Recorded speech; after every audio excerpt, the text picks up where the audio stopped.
Hey there, calc folks, back here with a first lecture in a series of lectures where I'm going to get into looking at multivariable functions, folks, functions of several variables. And in this lecture, what I'd like to do is introduce you to the case for a multivariable function, get a little bit into looking at multivariable functions in three-dimensional space, where we explore domain and range of those functions, right? Along with looking at sketching their graphs and making some tables with these functions. These functions are going to come about in three-dimensional space, so we're going to look at how do we obtain some graphical reference for this functional behavior in those three dimensions. I'll show you how to prep all that up in this lecture set of notes. Let me get over to it here. I don't want to make this video too long, but I do want to, like I said, introduce you to what it means to be a function of several variables. All right. So this is the first lecture in this series. Here we look at a function of several independent variables, right? Where this is also going to be called a multivariable function, right?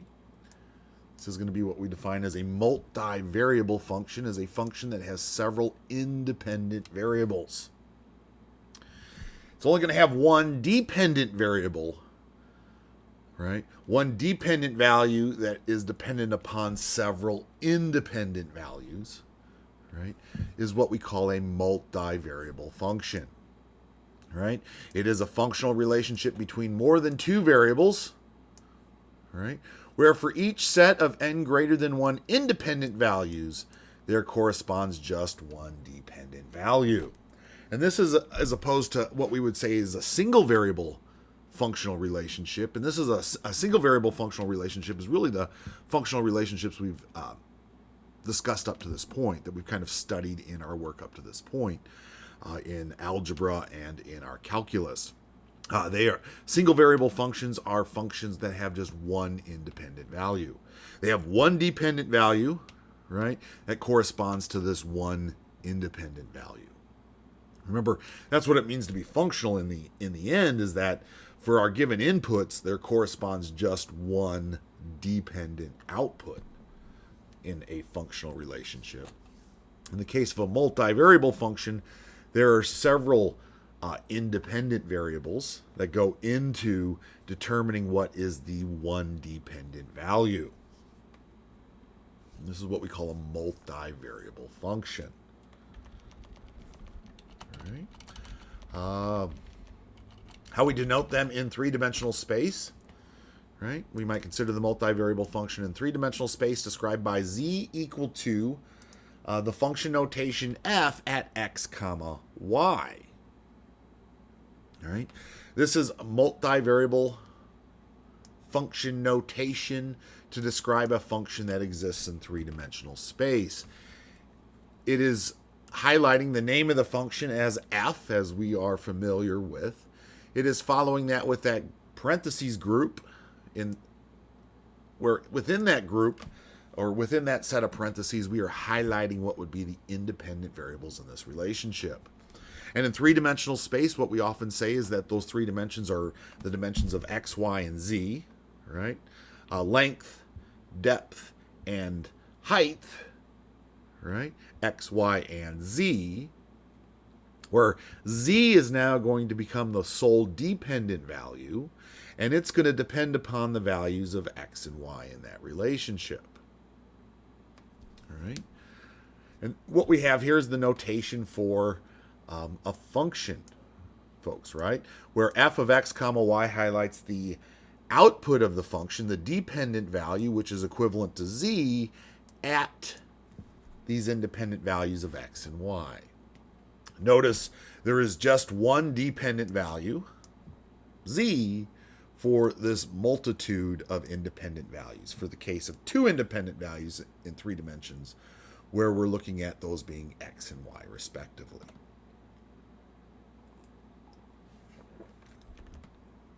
And for every single x and y, there will correspond just one dependent value for z. right? Note the set D defined by the set x comma y contained in two-dimensional space, the set of coordinates x comma y contained in two-dimensional space, describes what we call the domain values. Right? The domain values are actually made up of a set of coordinates in two-dimensional space. Whereas what we're going to see defined as the range, the set R, right, which is going to be defined by the set z equal to f of x comma y, only exists in one dimension, is only contained within the one-dimensional real number system. Whereas these set of points are contained within the two-dimensional real number system. All right. Collectively, though, when we put domain values together with range values in our system, right, our two-dimensional domain added to our one-dimensional range, we do end up with a three-dimensional description of this functional behavior. Right? Indicating this function can be expressed graphically within the three dimensions, right? With the xy plane in R3 really describing the region where the domain values exist, right? And the z-axis in R3 representing the region where the corresponding range values exist, right? In our three-dimensional plane, or space, I should say, in our three-dimensional space, the xy plane kind of making up the base of that space, we might think, is describing the domain, whereas height in that space, up and downness in that space, is what's going to be describing the range. And our function is going to be expressed graphically within this three-dimensional space. And it's going to behave a lot like what we would see for two-dimensional functions, where in a two-dimensional case we only had one z output for each input, which meant that it passed the vertical line test. In the case of a functional relationship where z is our output, what we're going to form is actually going to be as a graph is what's going to be known as a surface in that three dimensions. Right? And that surface, folks, is going to pass what we might call the z-axis test. Where if we run any line through that space that runs parallel to the z-axis, it will intersect that line. Intersect that surface in at most one location. All right? It's called the z-axis test for functional behavior in R3. All right? Where z would be our dependent value. Let's see here where I go with this in the notes. Yes, let's consider the multivariable function. Z equal to f of x comma y equal to, here we have the function given by the square root of x squared plus y squared minus 1, where we see here that z depends upon this functional value of x and y, this square root value, this radical involving variables x and y, the square root of x squared plus y squared minus 1 in value. All right?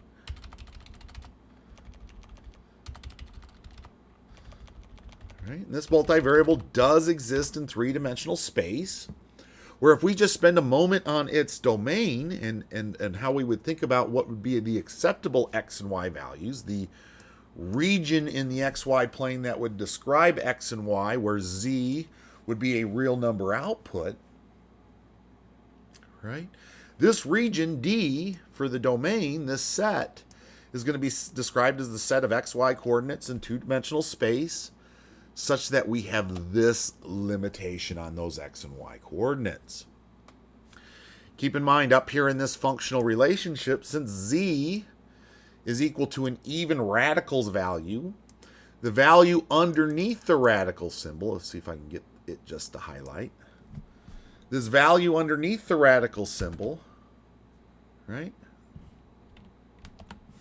That value underneath there is not allowed to be less than 0. It's going to have some conditions placed upon it, much like we saw in the case for single variable functions, where in this case that value underneath the radical symbol has to be greater than or equal to 0.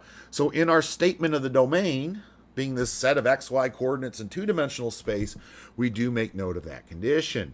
This is the set of xy coordinates contained in two-dimensional space such that we have this condition placed upon them. X squared plus y squared minus 1 must be greater than or equal to 0. Now, what does that all mean? If we spend a moment with that condition, x squared plus y squared minus 1 being greater than or equal to 0,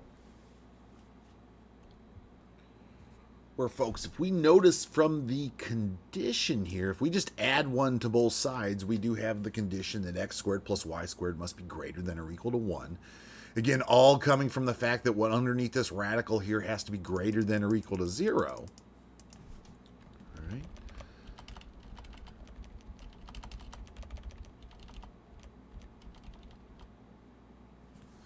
Right?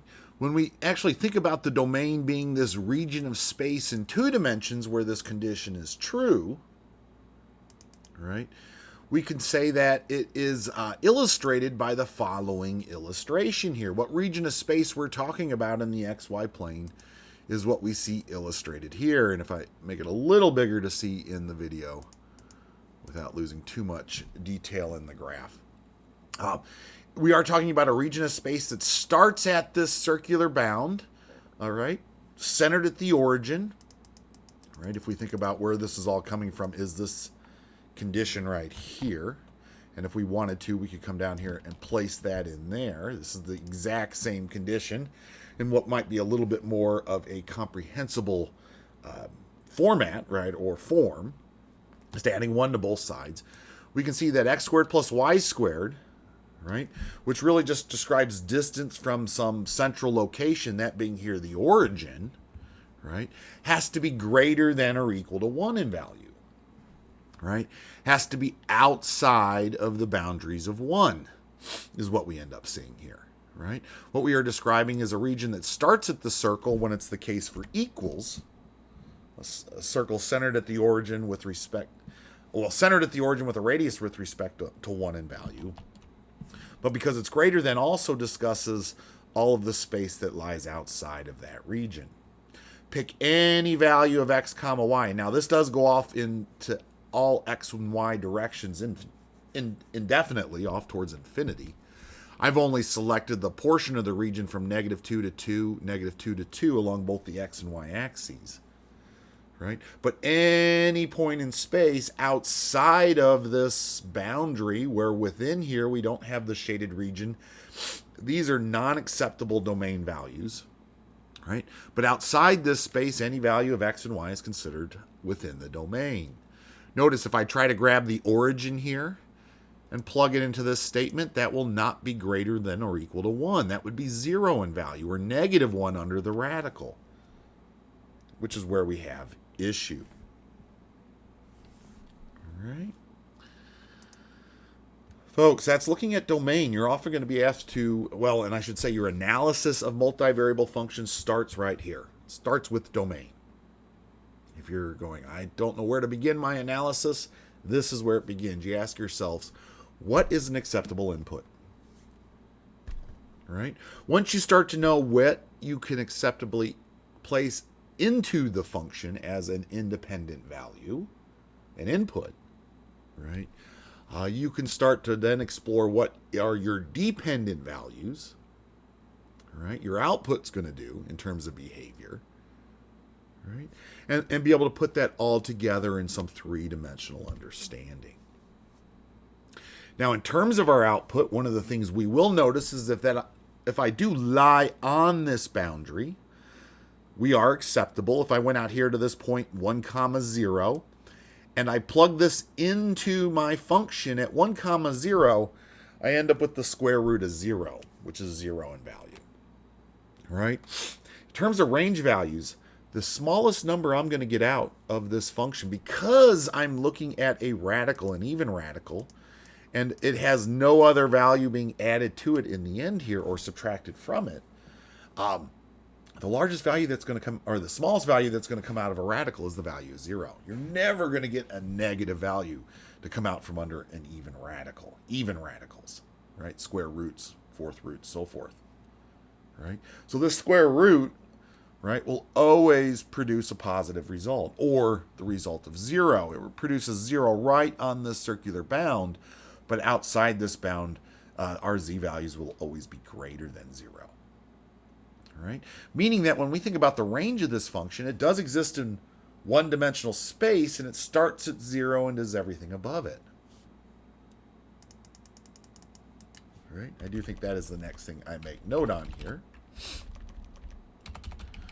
Once you determine domain, start to think about range. Think about where your outputs are going to exist. Right?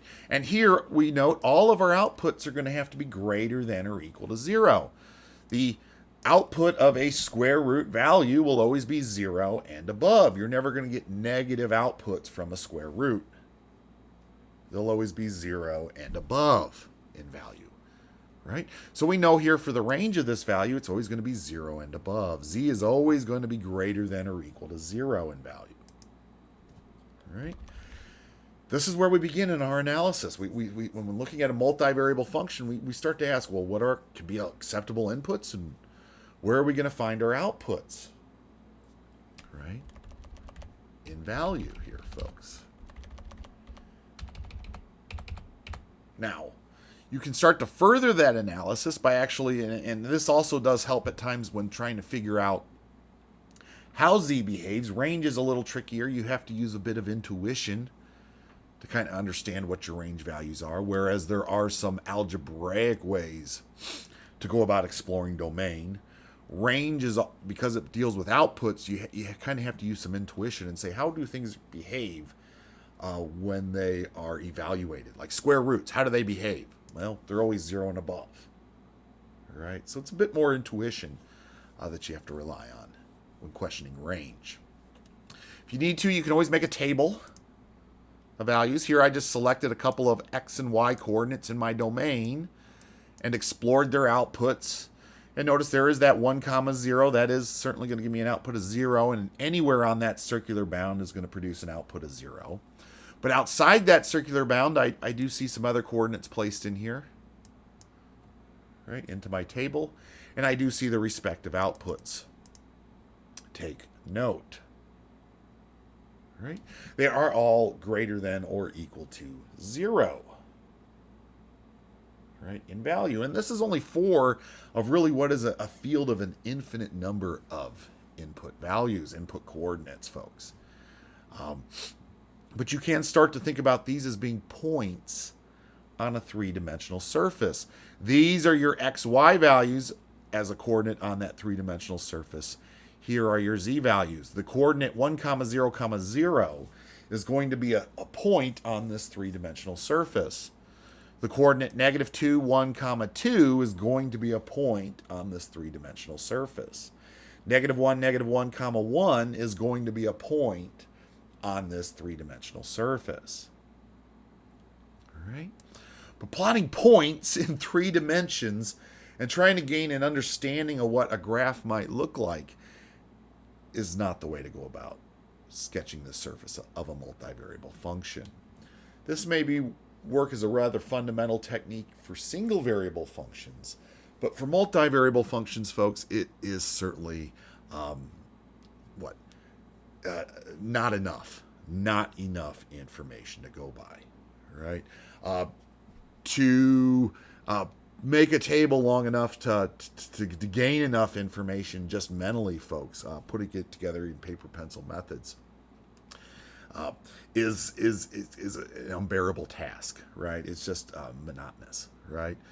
And then plotting those points out in three-dimensional space and trying to keep it all organized as you're doing that is extremely tricky, since we're going to be working on paper and pencils, and paper is only two-dimensional, right? So how we begin understanding a surface, right?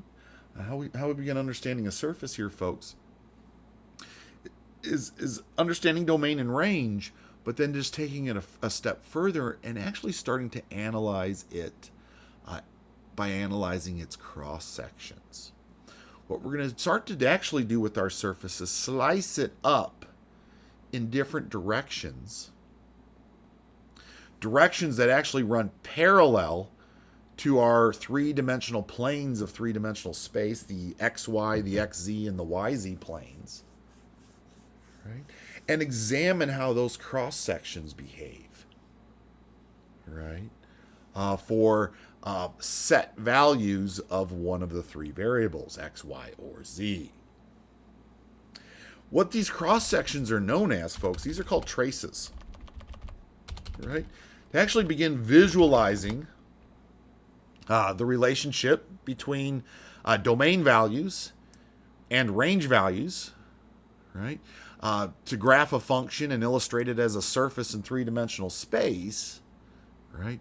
We examine what are known as the traces, or the cross sections of the graph, right? Or of the surface. I do believe I defined what it means to be a trace. Yes. The traces of a multivariable function describe the relationship between the remaining variables when at least one of the variables in the relationship is held at a constant value. Right? In a sense, it is the cross sections, right? Where one of the variable values is held at a constant value. It is the cross section occurring at that location where that variable value is being held constant. Right? In the case of z equal to f of x comma y, a surface in 3 dimensions, there are actually 3 special cross sections that we often start with when examining our traces. And these are known specifically as the xy, the xz, and the yz trace. And that is the traces that lie in the xy, the yz, and the xz planes. Right? The xy plane is where z equals 0. The xz plane is where y equals 0. And the yz plane is where x equals 0. These are known as the xy, the xz, and the yz traces, respectively, folks. And all we're going to do is go up into our functional relationship that exists in 3 dimensions and either replace our x value with 0, our y value with 0, or our z value with 0, and analyze the relationship that exists between the variables that remain. Right? That relationship that exists between the variables that remain describe the cross-section in that region, right? Or in that cross-section, right? Describe the shape of that surface in that cross-section.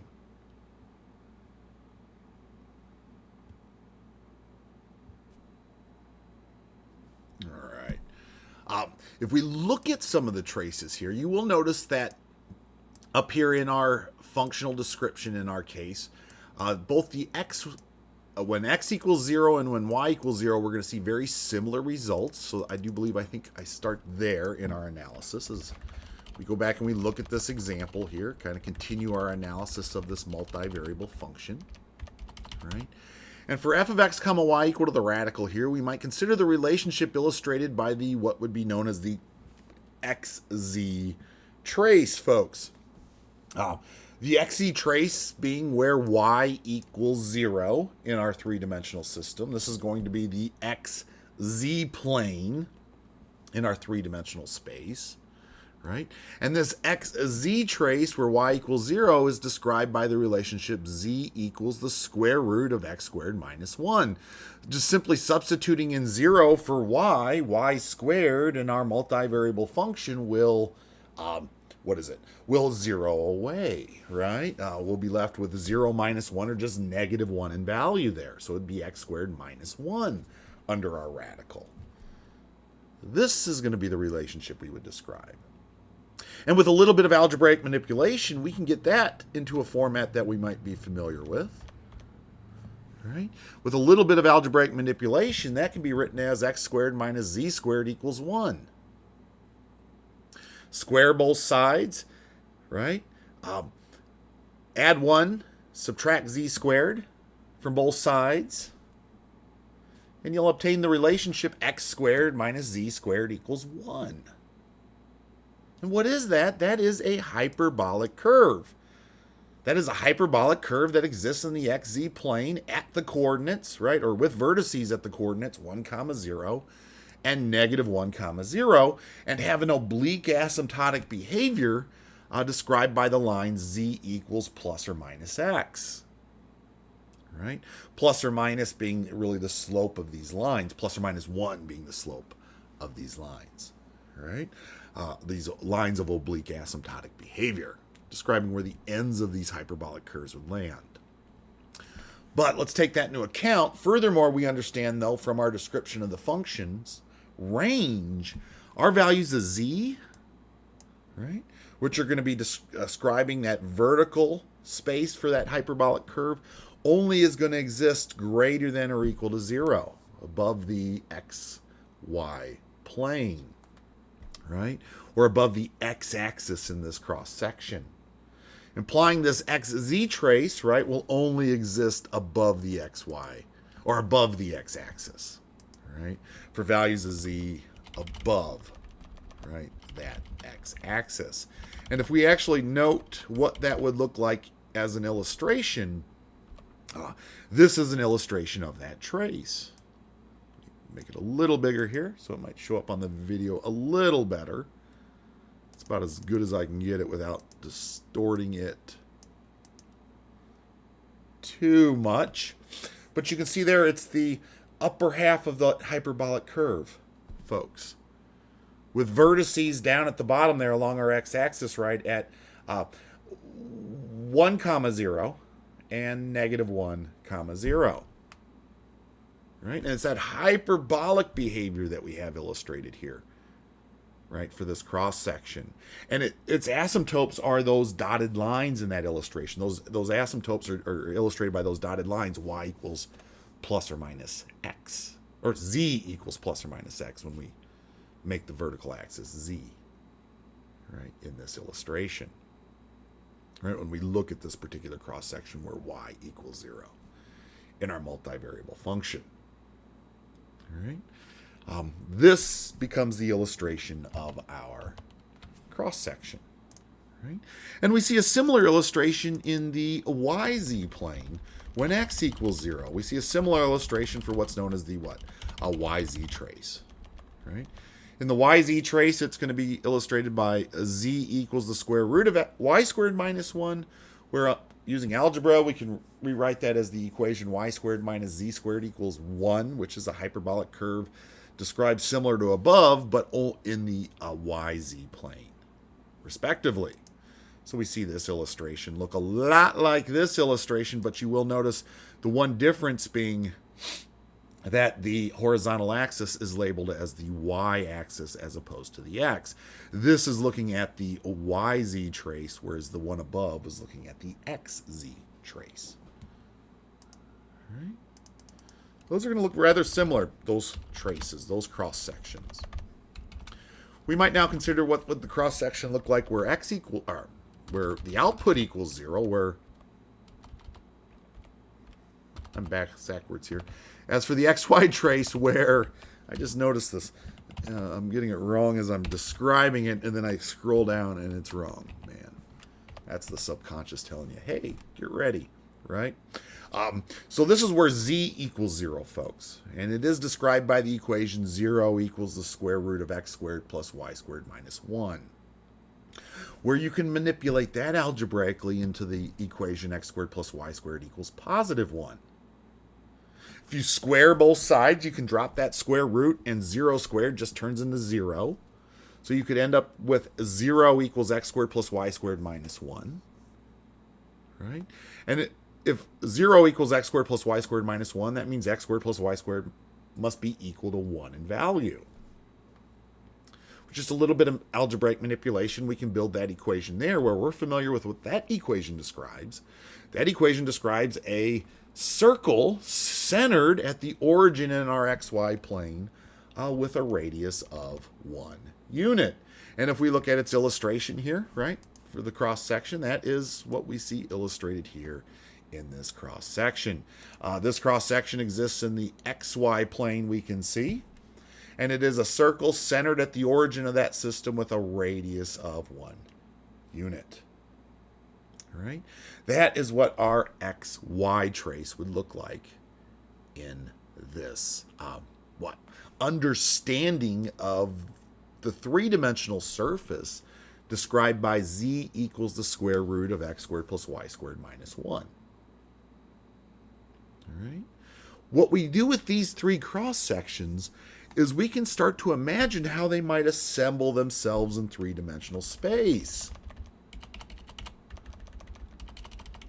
Can I make that smaller? Did I lose it? Well, I should be able to still shrink that down. It's usually about that big. I don't want to save those big images. But if we arrange these three cross sections into three-dimensional space, we will end up describing, right, lines in three dimensions that would look a lot like the blue lines in this illustration. The lines on the edges of the boundary box, I haven't figured out how to get rid of those in Mathematica, right? But that is where the surface would actually be passing through, right, those axes. In order to get this to look kind of nice, I had to include those in this illustration. But those looping lines that kind of look like the spider webs drawn into that space there, those are not what we're looking at. What we're looking at are these thicker, bluer lines down below here. That circle down there is in the XY plane, and that is our cross section known as the XY trace. These opposite curves, right? These here, the one here, and the one here that I'm tracing out with my arrow, right? Those pair up. Those pair up where, if you'll notice, x is equal to 0 along the x-axis. So those would be the cross sections described by the YZ trace being illustrated in this space. Whereas these opposite lines, curves, this curve here, and this curve up here, right, occur at the location where y equals 0 in this three-dimensional space, right? They fall in what we think of as the XZ plane, right? And when we put these three cross sections together in the three-dimensional space, we start to see what this surface might look like. We start to kind of gain some visual illustration of this surface, right? I realize those other parts also help, right? These other curves also help there, folks. But I am trying to capture some scale in this, and those have to be included, right? But if you take note, certainly you can see that happening there, right? That starting to gain some understanding of this surface, what it might look like in space. To further our understanding, I say to complete it, but maybe we should say to further our understanding, because this doesn't necessarily complete it.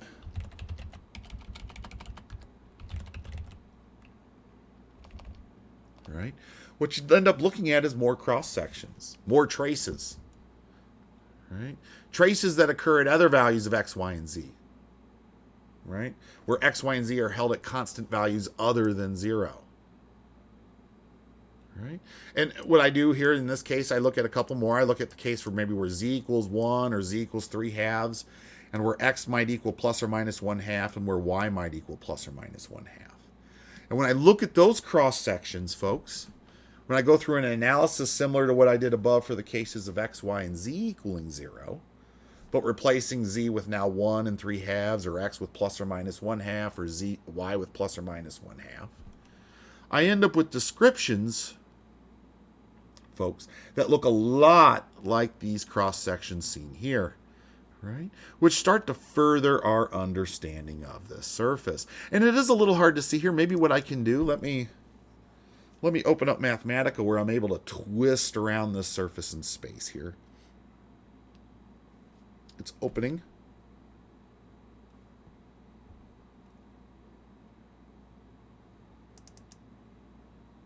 I believe it was this set of notes.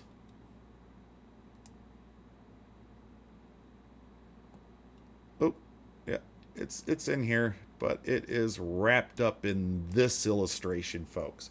But this illustration does show us those cross sections, right? If I was to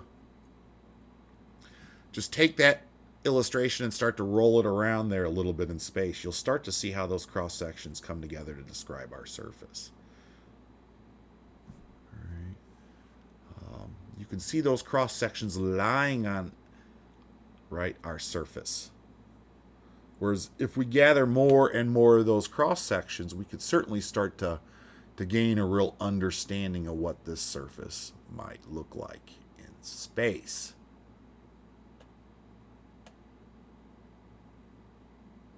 Right.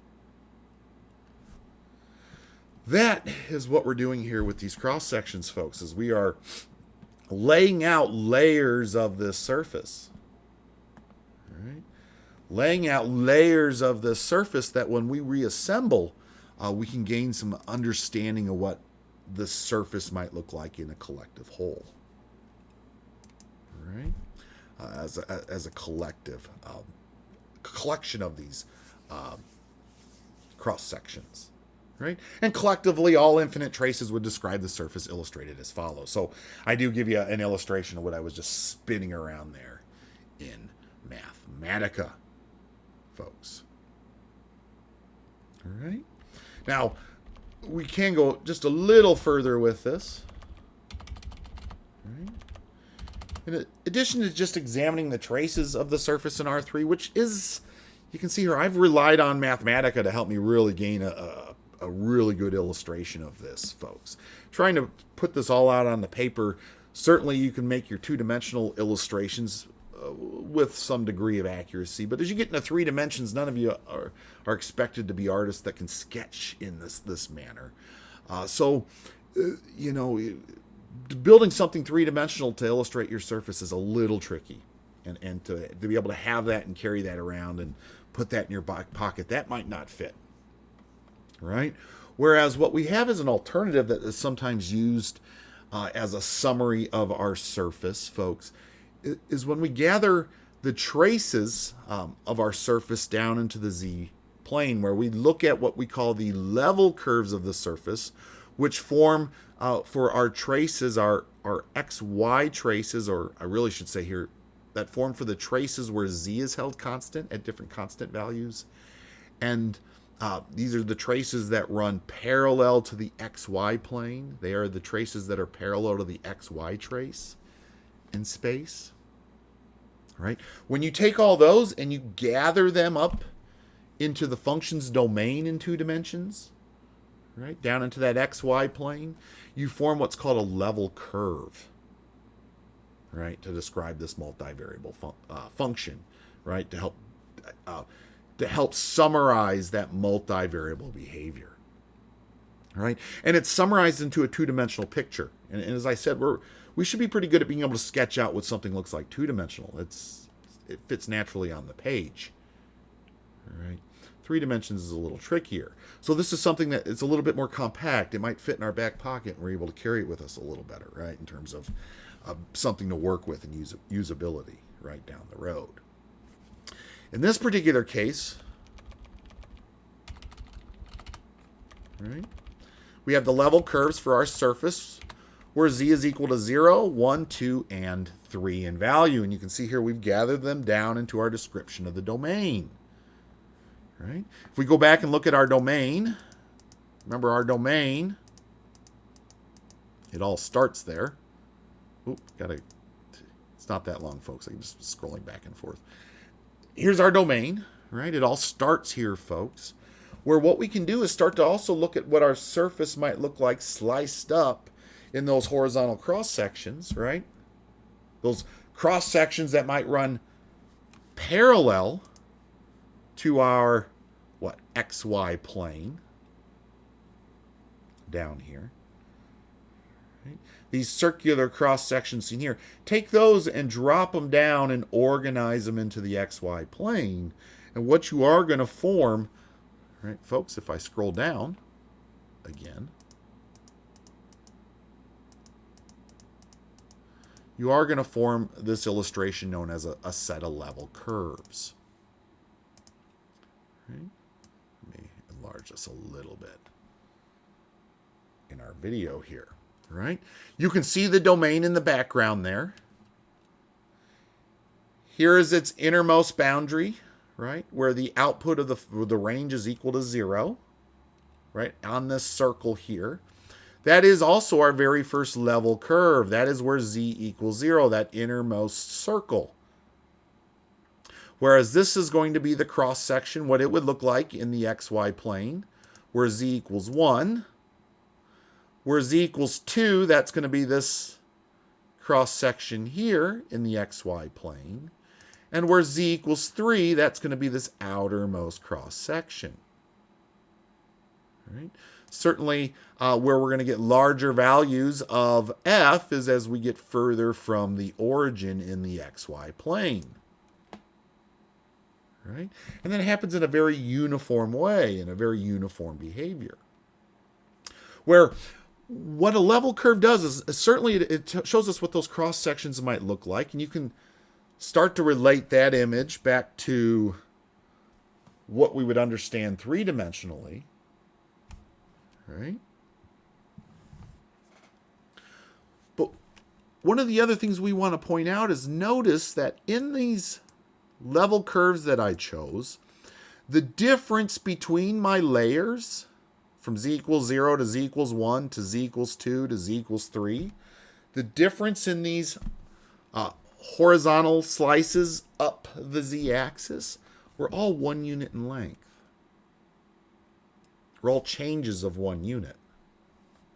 Where if we look at their cross sections layered into our domain here, this being at z equal to 0, this being at z equal to 1, this being at z equal to 2, and then the outermost circle being at z equal to 3, the changes that happen with respect to x and y as z increases by 1 unit become more dramatic. Right? Indicating really what we would say is here, and this is a little counterintuitive, the closer the level curves are for consistent changes, right? Here we have a consistent change between 0, 1, and 2. If we compare the distance between our level curves here, the distance between 0 and 1's illustration and the distance between 1 and 2's illustration is certainly dramatically different. Where more difference illustrates more levelness. The curve starts to level out as we go up the curve. Very early on, for consistent changes in z, you're going to see rather unlevelness because the curves are very, very close to each other. Right? As we go up the curve actually starts to level out, right? You see very unlevelness at the beginning, whereas you start to move away, the curve starts to level out. And that's illustrated by your level curve spreading out over consistent changes in z. All right? Folks, this is analyzing multivariable functions. That analysis does start back with defining our multivariable function and defining what its domain and range might look like, right?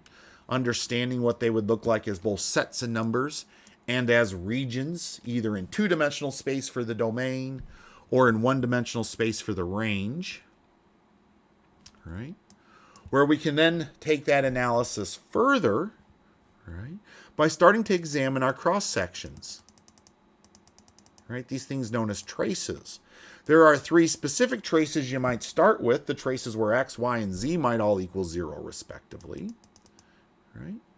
But those traces, mixed with your understanding of domain and range, you can also examine other traces, right, than these 3. Gather them all into some then 3-dimensional understanding of your surface. Where that 3-dimensional understanding can certainly be taken further, right, or combined with an understanding, right, of what we might have here as a behavior of the levelness of this surface, right, over its domain values, or what we might have here with the level curve that's given, right? Putting the level curve together with an understanding of what our cross sections might look like, arranged into three-dimensional space, will certainly give us a rather, will hopefully give us a good understanding of what that surface might look like overall within the domain regions in which we're looking at that surface, folks. All right. Multivariable functional analysis. Right. This is the beginning of that, folks. Where we go from here is certainly we can start to apply ideas as we had done in the case for single variable functions to multivariable functions here in a study of calculus, where for single variable functions in our study of calculus, where did we begin? Well, we began with the limit. We followed that up with derivatives, and then followed that up with integration. Right? Derivatives led us to integration. We're going to do exactly that with multivariable functions. We're going to look next at limits, applying a limit to a multivariable function and what that means. And oh boy, are things going to get a little bit funner in terms of limits. If they weren't interesting already to you, they are going to certainly, the game's going to change a little bit. Take note. And then we're going to talk about derivatives, but we're not going to talk about derivatives as we understand them. In single variable functions, we calculate what are called full derivatives. We're going to have to approach derivatives in multivariable functions in the context of partial derivatives. Derivatives done by parts. Right? Looking at rate of change in just one variable, one part of the independent variable set, right, at a time. Partial derivatives. And then that is going to then follow up the end of chapter 5 with just a study of using partial derivatives. All right, some application of partial derivatives. Or chapter 5, I say that because I'm relating back to single variable. We're looking at chapter 15 in our work, but I shouldn't really date any of this lecture series by chapter. But that's where we'll follow in our study here, is we will look at some application of partial derivatives, where then that, right, the derivative brings about the idea of integration, and we're going to look at partial integrations, where it's not really partial integrations, it becomes known as multiple integration, right? We're going to be looking at multiple integration in three-dimensional space over surfaces, right? And we can look at multiple integration. We're going to look at multiple integration. We're going to define double integrals and triple integrals, and then we're going to connect all that to a really higher idea of integration, where single integration applied to single valued variables, right? Single variable functions is going to end up becoming known to us as linear integration. Two variable functions is going to become known as surface integration, and then three variable functions we're going to look at a case for solid integration. Right? Triple integrals are going to develop into solid integrals. Double integrals are going to develop into surface integrals. And single integrals are going to become known as linear integrals. Right? Integrations that aren't just happening on a single variable function, but are happening over a line. Is how we're going to further our understanding. Or double integrals as not just double integration as a process and iteration of integrations over lines, but over surfaces, right? And then solids over solids, right? All ideas that we're building on. But I'm at the 50-minute mark already. I'm going to want to stop this video right about now and come back to looking at limits, folks. That's the next video in my sequence here. That's the next set of lectures, or lecture I have for you is on limits. And like I said, the game is going to change. Well, the game is going to be played by a few new rules, right? There's going to be some new new dimensions that we're going to move into with respect to the game of limits. It's going to change the game. All right, is how we might say that. So, with that said, I'll end there. Hope you're all doing well. I'll post up this video, and I'll see you in class, and I'll see you in the next lecture.